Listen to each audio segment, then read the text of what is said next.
Sveicināti, kungi, dāmas un biedri! Mani sauc Aldis. Un mani sauc Ruta. Mēs dzīvojam Kanādā un pārvadājam kravas pa Kanādu un Amerikas Savienotajām valstīm. Patīkamu skatīšanos! 9. maijs, Kalifornija. Ārā plus 20 grādi. Fantastisks skats.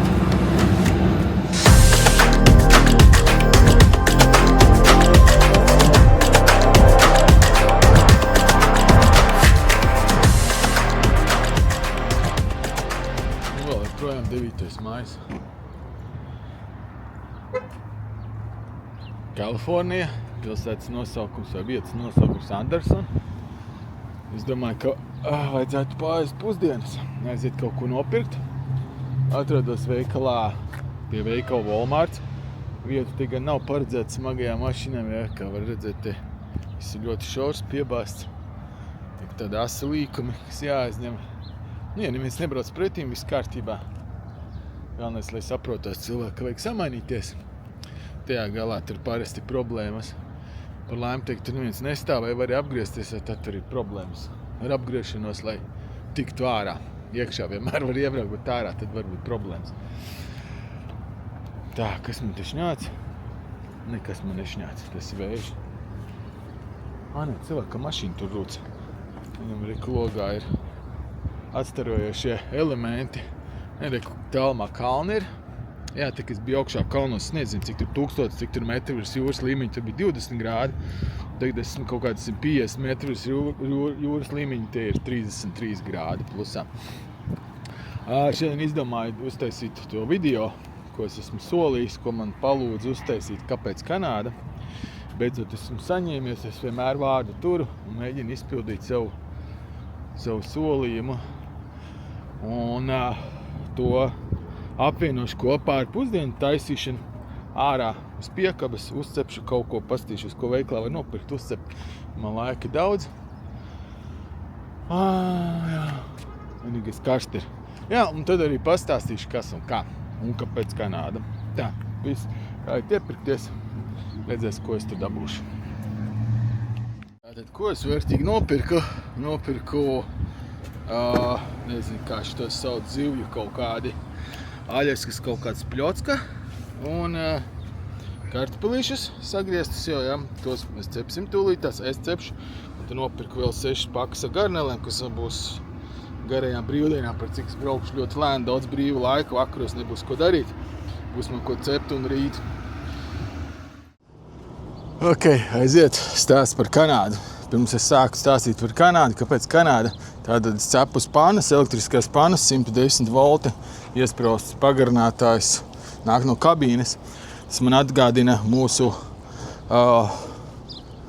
sākumu, kad es sāku braukt viens pats. Un tad vasarās bērni ar rutiņu sieviņu un sunīti puisīti brauca mums līdzi. Un tajā laikā 18. 19. gads mums bija tāds, 18. bija īpaši grūts. Mēs nevarējām atļauties tur ēst restorānos tā tālāk.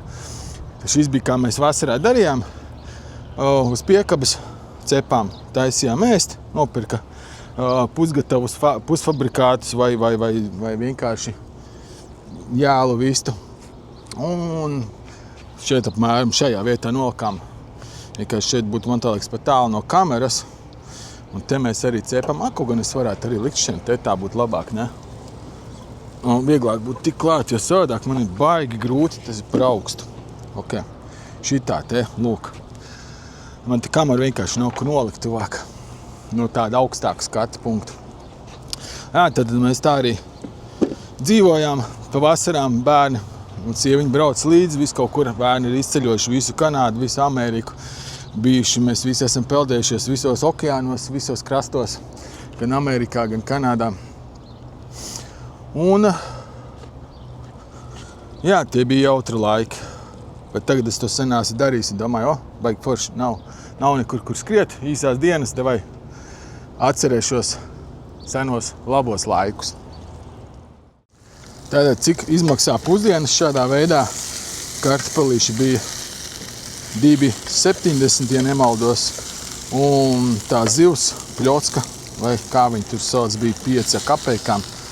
tad rupu rēķinot sanāk kaut kādi $8 Amerikas, tas būtu 10 Kanādas dolāri, kur, jā, pilnīgi pietiek 2 cilvēkiem, 2 cilvēki var paēst pa lētu naudu. Pateicoties karstajam laikam, plus 30, cik bija 6 grādi laikam beigās, mana kamera un telefons karstumu neizturēja un atteicās darboties. Bija jau kaut ko safilmējis, bet to dabūja arī izcēst ārā. Pusdienas paēd, patiesībā tur sanāca priekš 3 cilvēkiem, vai bija garšīgi, bija ok. Vēders pilns. Stāstu sākšu ar 2006. gadu.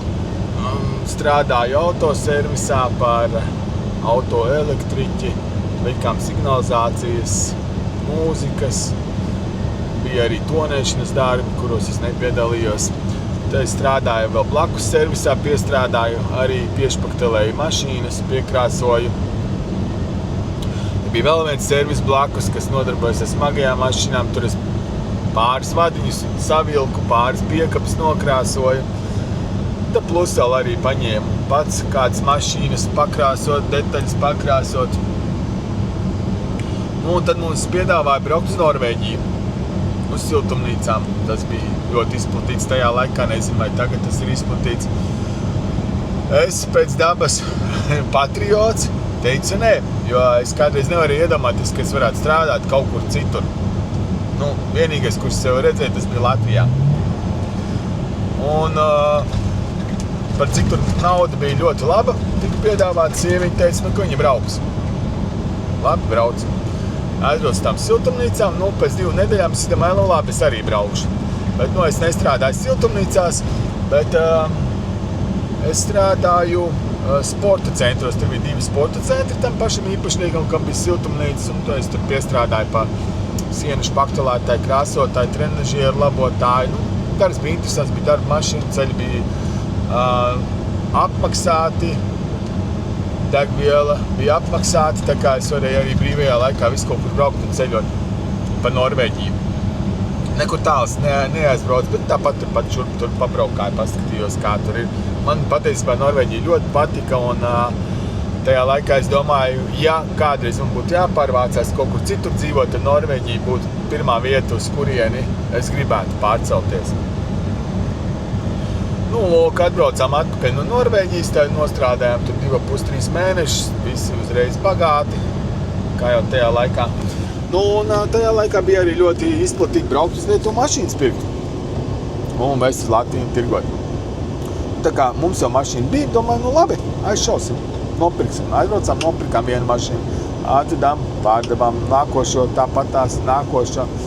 Tā pāris mašīnas. Un tad kaut kā tur bija, kā tur nebija. Protams, var mazliet kļūdīties pa plus mīnus gadu. Bet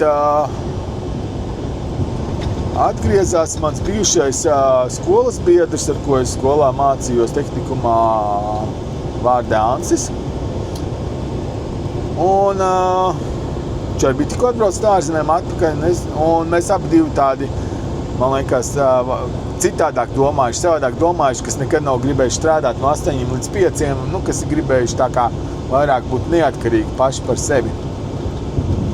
Un es viņam saku, paklau, es tur Lietuvā placī redzēju limuzīnu, tādu Lincoln Tonkaru, tāds, ko amerikāņu filmās rādīja, tos apaļos, garos. Es viņam saku, es tur tādu redzēju, ko tu saki? Un viņš saka, varētu. Un mēs sākām darīt izmeklēšanas darbus. Tātad es zvanīju riņķi apkārt vietējiem, kurš piedāvā, izrādās, mums tuvumā nekur nebija. Limuzīna tuvākais bija Rīga. Tātad mēs no Cēsu puses, Cēsis, Priekuļi, Liepa, Lode. Bet rīdziniekiem bija tā, ka viņi prasīja tev samaksu par to, ka viņi brauc uz mūsu galu un atpakaļ, tā kā ekstra, vai ne? Un tad mēs domājam, labi. Limuzīns nebija baigi dārgs, salīdzinoši.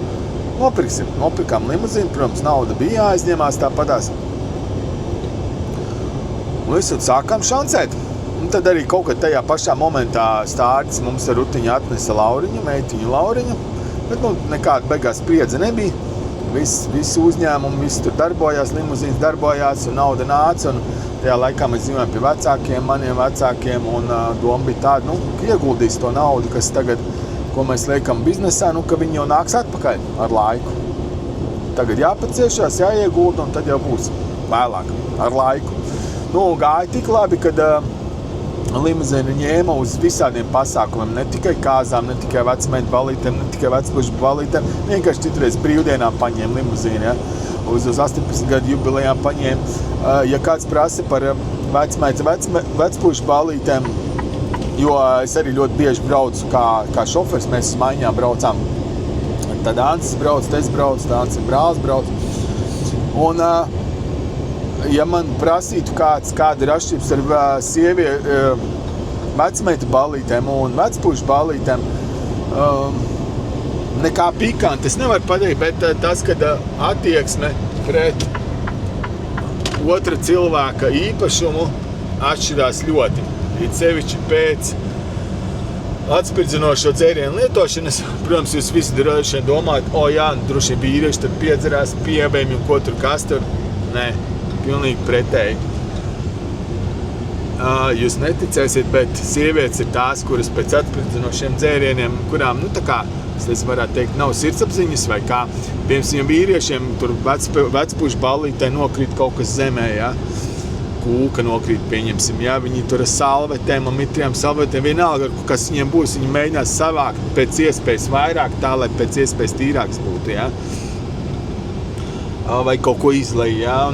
Viņi centīsies pēc labākās sirdsapziņas sievietes, nē, viņas nomet kūku, viņas paši pa virsu tur vēl izspaidās, izmīcās pa viņu, ja? Iznēsā pa mašīnu, vispār nekāda sirdsapziņas pārmetuma nav, saplēš glāzes, pēc tam, līgumā rakstīts par saplēstām glāzēm tik un tik, vai ne, par cik tu nevari tādu komplektu atkal vairs nopirkt, tev jāpērk viena saplēs, jāpērk viss komplekts, kas nebija dārgs, bija pāris lati tajā laikā, jo mēs, protams, pirkām lētās glāzes, jo glāzes ļoti bieži gāja bojā.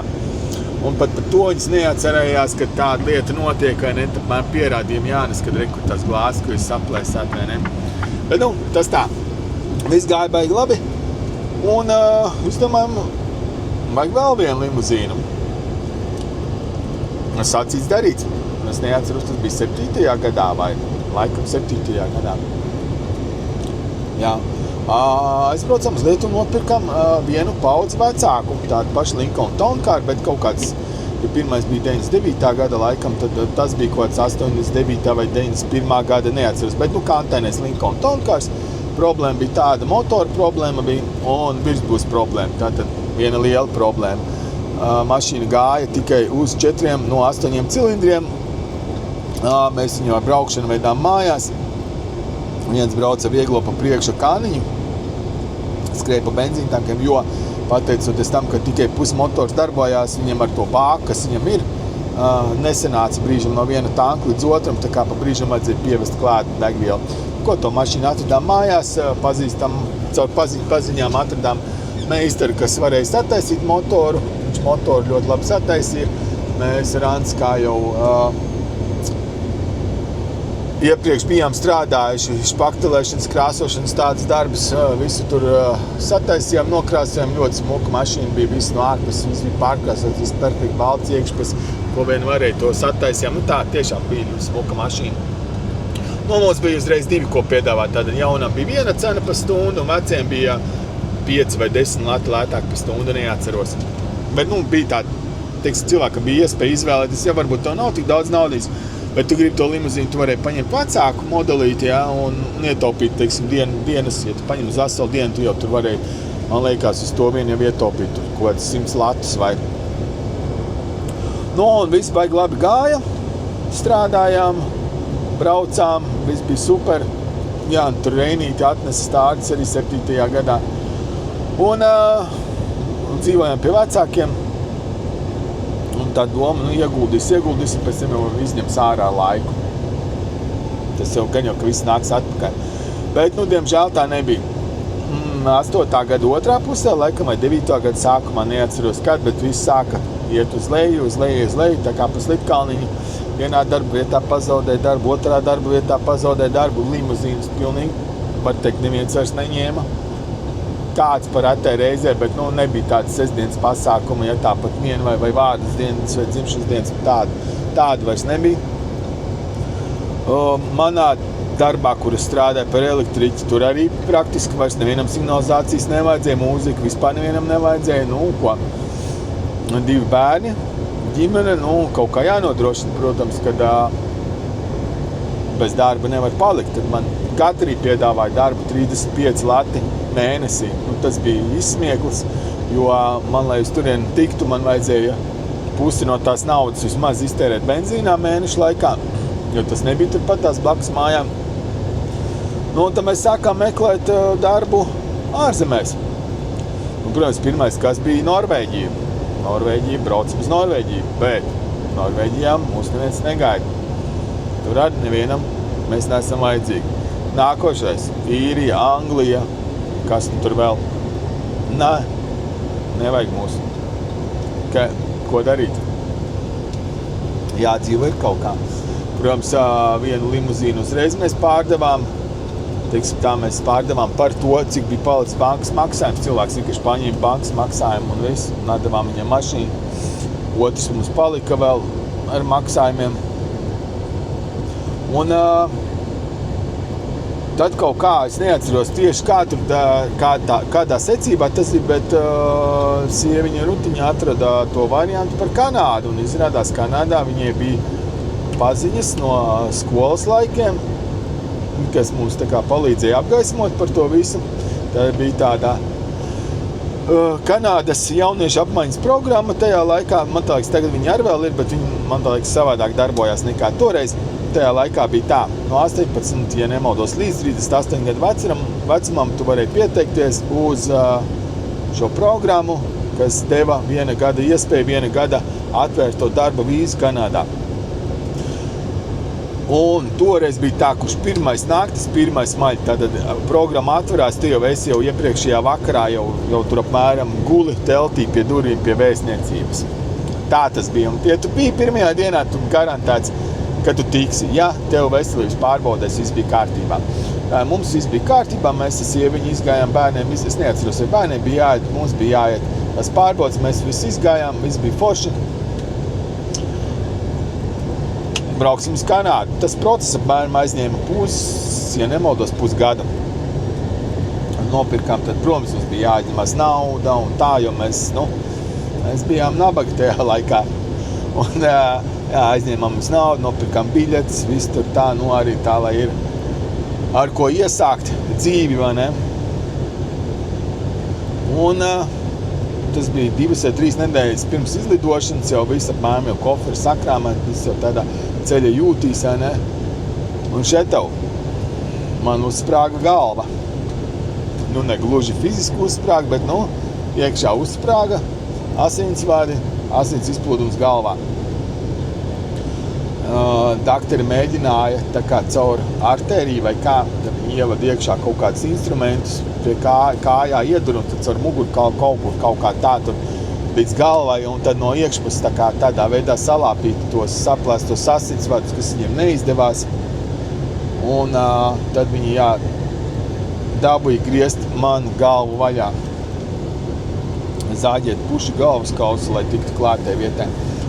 Un tur bija tā, 50%, ka es palieku dzīvs, tad tiem no 50%, kas paliek, tad vēl 50%, kad ar mani viss būs kārtībā, ka es nebūšu atpalicis vai dārzenis, vai cik tur es normāls esmu palicis, vai ne? Tad, man liekas, nekāds izmaiņas beigās nav. Viņiem izdevās, viņi visu saremontēja, Protams, es nekur lidot nevarēju, bet tā kā nauda bija jāizņemta, Rutiņai bija jālido. Rutiņa aizlidoja, atstāja mani, atstāja bērnus un devās trimdā. Un paldies tiem paziņām, kas mums palīdzēja toreiz. Un Rutiņa iekārtojas reiz darbā, kā aizlidoja. Man ārsti pateica, ka es 6 mēnešus nevaru lidot. Protams, es to neizturēju, to periodu. Jo, ja es pareizi atceros, un teicu, dēļ tā spiediena mājas, paceļoties, nolaižoties, lidmašīnu, kad man nav ieteicams lidot. Bet, Un mums tās biļetes bija nopirkts un bija jau jālido. Pagāja kaut kādi, man liekas, 2 mēneši, un es saku, viss es lidoju, bet, protams, bērnus es neņemšu līdzi, jo, risks pastāv, ka man galva var uzsprāgt paceļoties vai nolaižoties, nezinu, cik tur patiesība tajā bija vai nebija. Bet, bērnus, es atstāju un lidoju projām. Aizlidoju veiksmīgi, nekāda problēma nebija, un jau pirmajā nedēļā, kā es biju nolaidies Kanādā, jau dabūju darbu autoservisā, arī tā pa to pašu līniju, kā sagatavot mašīnas krāsošanai, un kādreiz ir kaut ko uzkrāsot. Jā, kā mēs palikām vairāk nekā gadu Kanādā. Tātad Kanādā tajā momentā bija noteikumi tādi, kad ja tu esi nostrādājis vienā darba vietā vairāk kā 6 mēneši, un tu esi kategorijā, kas ir, neatceros, kā viņš angliski saucās, un nezinu, kā latviski, bet tātad kaut kādi tie trūkstošo darbinieku kategorija vai vienalga. Tā kā servisa darbinieki ietilp tajā kategorijā, uz tā pamata mēs varējām taisīt uzturēšanās atļauju. Rutas darbs man tā liekas nebija tajās kategorijās iekšā, bet manējais bija. Tādā veidā caur manu darbu mēs nokārtojām uzturēšanās atļauju, un tas nozīmē, ka mēs šeit varam palikt mūžīgi. Rutiņa bērniem nokārtoja pilsonību, man tā liekas pagājušajā gadā, vai šogad viņi dabūja pasu.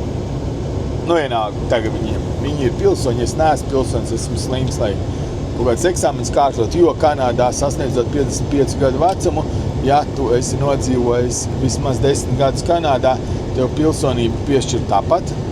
Es neapgalvoju 100%, ka tā ir taisnība, bet tā es saprotu. Ja kāds zina labāk vai var pielabot droši. Bērnus mēs savācām pēc pusgada, priekšnieks tātad, tad, kad pienāca man algas paaugstinājuma diena, viņš teica, viņš zināja to situāciju, kāda mums dzīvē sanāca, un kāpēc mēs esam Kanādā, un kas ar mani notikās, un tā tālāk. Un viņš bija tik laipnis un labs, ka viņš nopirka sieviņai Rutiņai biļeti uz Latviju un 3 biļetes atpakaļ, lai viņa bērniņiem var atlidot atpakaļ uz Kanādu. Man liekas, esmu izstāstījis lielos vilcienos, kā tas viss bija. Vai mums patīk Kanādā? Jā.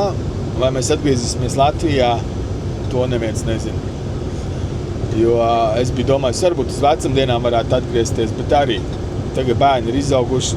Reinīts vakardien nosvinēja 18 gadu jubileju. Meitiņa Lauriņa jau sen jau ir pilngadīga. Un nezinu, kā tur būs.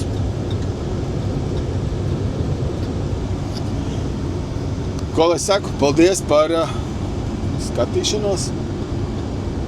Paldies par komentāriem.